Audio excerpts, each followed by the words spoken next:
لاہور میں بسنت کا جشن بھرپور طریقے سے جاری ہے۔ لاہور کی فضاؤں میں رنگ برنگی پتنگوں کی بہار آئی ہوئی ہے۔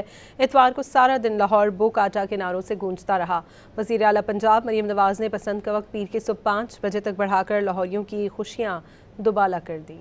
لاہور کا آسمان رنگ برنگی پتنگوں سے سج گیا۔ بچے بڑے خواتین بزرگ سب بسنت بھرپور طریقے سے منا رہے ہیں۔ شہر میں بڑی پتنگوں کی سجاوٹ بھی توجہ کا مرکز بنی ہوئی ہے۔ لاہوریوں نے پتنگیں اڑانے کے ساتھ ساتھ ذائقے دار کھابوں کا بھی انتظام کیا۔ شہریوں نے بسنت کے تہوار کو بھرپور طریقے سے منانے پر خوشی کا اظہار کیا۔ کہا کہ ہمیں بہت مزہ آ رہا ہے۔ نہیں، میں نے تو پہلی بار دیکھا ہے اور اس کو اسپیشلی دیکھنے کے لیے ہم ملتان سے یہاں آئے ہیں۔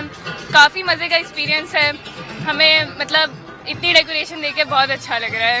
لاہور اتنا سجا ہوا ہے نا، ایسا ایکسپیرینس پہلی بار ہوا ہے۔ اتنی ٹینشن کے اور اتنی فرسٹریشن کے دور میں، اتنی مصروفیت میں اگر کوئی انجوائمنٹ کا کوئی لمحہ نکال لیتے ہیں کسی بھی انداز سے تو یہ بہت اچھی بات ہے۔ اس کو انجوائے کرنا چاہیے کیونکہ آج کل یہ لمحات بہت مشکل سے ملتے ہیں۔ وزیر اعلیٰ پنجاب مریم نواز نے اپنے ٹویٹ میں بسنت کا وقت بڑھانے کا اعلان کیا۔ کہا توسیع لاہور کے عوام کے لیے انعام ہے جنہوں نے بسنت کو بھرپور نظم و ضبط سے منایا۔ شوبز شخصیات بھی بسنت کی خوشیوں میں شہریوں کے ساتھ ساتھ ہیں۔ محکمہ وائلڈ لائف پنجاب نے سفاری زو میں عوام کے لیے خصوصی تفریح پروگرام پیش کیے۔ Fountain dancing show, music concert, parade, games, food fun, wild beats, puppet show نے پروگرام کو یادگار بنایا۔ کرکٹرز بھی بسنت کے رنگ میں رنگ گئے۔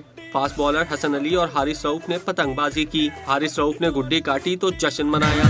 عمر اکمل نے بھی اپنی فیملی کے ساتھ بسنت منائی۔ برطانوی ہائی کمشنر جین میرٹ بھی بسنت کے رنگ میں رنگ گئیں۔ جین میرٹ نے پتنگ اڑائی۔ قائم مقام امریکی سفیر نیٹلے بیکر بھی بسنت منانے دہلی گیٹ لاہور پہنچی۔ سینئر وزیر مریم اورنگزیب کی میزبانی میں امریکی سفیر، کونسل جنرل اور انڈر سیکرٹری نے پتنگ اڑائی۔ وزیر اعلیٰ مریم نواز کے اعلان کے بعد اب لاہور میں جشن صبح 5 بجے تک جاری رہے گا۔